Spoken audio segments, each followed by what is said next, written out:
नमस्कार किसान साथियों जो लहसुन है वो 30 से 40 दिन का हो चुका है। अब उसमें दो तीन समस्या देखने को मिल रही है। एक मिल रही है पीलेपन की, कि लहसुन पीला पड़ रहा है। दूसरी मिल रही है उसमें बढ़वार न होने की, जो कि बढ़वार नहीं हो रहा है। और तीसरी जो समस्या मिल रही है वो हो रही है फंगस की, कि नीचे लहसुन में फंगस लग रहा है। जो हमारा लहसुन है वो काला पड़ रहा है, जो लहसुन के पौधे हैं वो सूखते जा रहे हैं। तो इस वीडियो में आपके लहसुन में जितनी भी समस्या आ रही है उसका समाधान बताऊंगा। तो आपने अभी तक इस चैनल को सब्सक्राइब नहीं किया तो चैनल को सब्सक्राइब कर लीजिए, जिससे जो सही और सटीक जानकारी आप तक समय समय तक मिलते रहे। और आप कमेंट में कुछ भी पूछ सकते हो, हम उसका जवाब जरूर देंगे। तो साथियों, अब जो लहसुन है वो 30 से 40 दिन का हो चुका है। तो अभी तक आपने कोई भी स्प्रे नहीं की है तो मैं आप बता देता हूं कि आप फर्स्ट स्प्रे क्या कर सकते हैं। और आपने फर्स्ट स्प्रे कर भी दी होगी तो मैं बताऊंगा कि अपन सेकंड स्प्रे में क्या डाल सकते हैं, जो लहसुन में पीलापन आ रहा है वो खत्म हो जाए। प्लस में जो लहसुन की बढ़वार नहीं हो रही है, जो तना मोटा नहीं हो रहा है, और लहसुन में फंगस देखने को मिल रहा है। तो इन सभी का समाधान इस वीडियो में आपको बताऊंगा। तो सबसे पहले बात आती है फंगस। जो लहसुन है, लहसुन में फंगस देखने को मिल रहा है। अब फंगस किस रीजन से मिल रहा है? तो अब देखो, अब सर्दी पड़ रही है तो उस वजह से जो मौसम में अपने नमी है, अपन पानी जल्दी जल्दी दे देते हैं, तो उस वजह से जो फंगस है वो ज्यादा देखने को मिल रहा है। अब फंगस की वजह से जो लहसुन है नीचे से काला पड़ रहा है, जिसकी वजह से जो पौधा है अपना खत्म हो रहा है।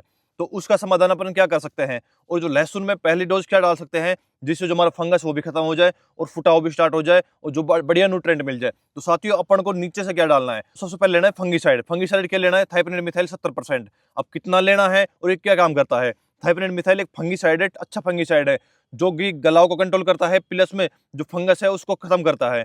तो थाइपनिड मिथाइल कितना ले सकते हैं? तो अपन मैं प्रति एकड़ की डोज बताऊंगा। तो उसमें अपन को 500 ग्राम थाइपनिड मिथाइल लेना है 70%, प्लस में 20 से 25 किलो यूरिया लेना है। और साथ में अपन माइक्रो न्यूट्रिएंट्स ले सकते हैं, जिसमें थोड़ी थोड़ी मात्रा में माइक्रो न्यूट्रिएंट्स होते हैं, जो कि पौधा है उसको माइक्रो न्यूट्रिएंट्स की जरूरत होती है, जो अपनी मिट्टी में नहीं पाए जाते, उसको अपन डालते हैं माइक्रो न्यूट्रिएंट को। तो जो माइक्रो न्यूट्रिएंट की पूर्ति हो जाती है पौधे में, तो पौधे का जो पीलापन है वो खत्म हो जाएगा और बढ़वार भी स्टार्ट हो जाएगी। तो ये तो हो गया अपन नीचे से डोज, और मैंने फंगीसाइड बता दिया, जिससे जो नीचे फंगस लग रहा है वो खत्म हो जाए। अब ऊपर से स्प्रे की बात आती है, कि जो अपना पौधा है, जो अपनी फसल है वो पीली पड़ रही है, और जो नीचे वाली फलर है वो टूट रही है। वो किस रीजन से टूट रही है? साथियों, अभी तक आपने स्प्रे नहीं की है, 30 से 40 दिन हो गए हैं या 35 दिन हो गए हैं, तो उसमें क्या है, थ्रिप्स लग रही है। जो इस टाइम थ्रिप्स का प्रकोप बहुत ज्यादा होता है, तो वो दिखती नहीं है, लेकिन थ्रिप्स जो पौधे को पीला कर देती है, प्लस में जो नीचे वाली फलर होती है वो टूटने लग जाती है, गिरने लग जाती है और सूखने लग जाती है। तो साथियों, अपन को थ्रिप्स को कंट्रोल करना है। थ्रिप्स को कंट्रोल करने के लिए अपन को फिप्रोनिल 80% डालना है। अब वो किस में आता है? वो जैसे जंप आता है, जंप तो नाम सुना होगा, तो आप जंप डाल सकते हो। एक पाउच एक टंकी में डालकर आप स्प्रे कर सकते हो, जिससे जो थ्रिप्स की समस्या है वो खत्म हो जाए।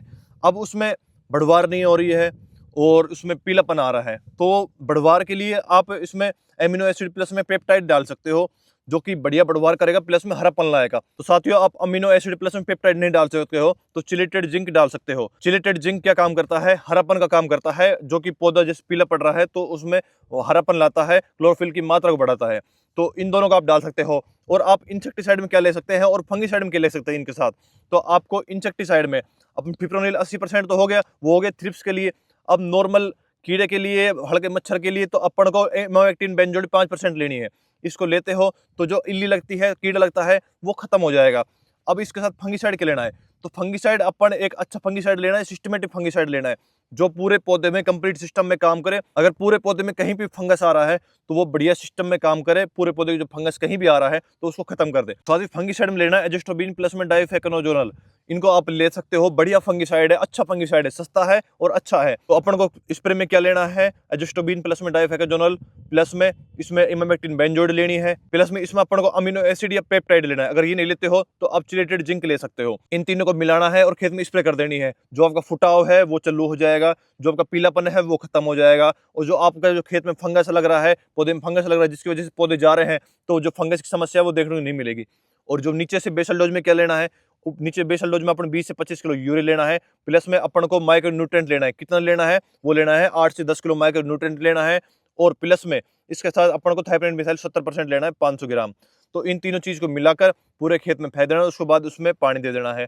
जिससे नीचे जो फुटाव है वो बढ़िया हो जाए, तना है बढ़िया बन जाए, माइक्रोन्यूट्रिएंट जो कमी है खेत में वो पूरी हो जाए, प्लस में जो नीचे फंगस लग रहा है तो वो भी खत्म हो जाए। आप नीचे से खाद डालते हो, प्लस में ऊपर से स्प्रे करते हो, तो 6-7 दिन के बाद आपका खेत हरा भरा हो जाएगा। जो पीलापन आ रहा है आपके खेत में वो खत्म हो जाएगा। जो लहसुन है उसकी जो फलर है वो टूट रही है, नीचे गिर रही है, वो समस्या देखने को नहीं मिलेगी। साथ ही जो मैं दवाई बताता हूँ, जो मैं खाद बताता हूँ, वो रिजल्टेड होते हैं, अच्छे होते हैं, जिसका रिजल्ट बढ़िया होता है। अगर आप उसको खेत में डालते हो, जो खेत में रिजल्ट दिखेगा आपको 6-7 दिन के बाद, तो आप चाहते हो कि ऐसी जानकारी हमें समय समय पर मिले, तो आप इस चैनल को सब्सक्राइब कर लीजिए, जिससे समय समय पर आपको सही और सटीक जानकारी मिलती रहे। और साथियों, आपने अभी तक इस वीडियो को लाइक नहीं किया तो वीडियो को लाइक कर लीजिए, और आप कमेंट करके कुछ भी पूछ सकते हो, हम उसका जवाब जरूर देंगे। धन्यवाद।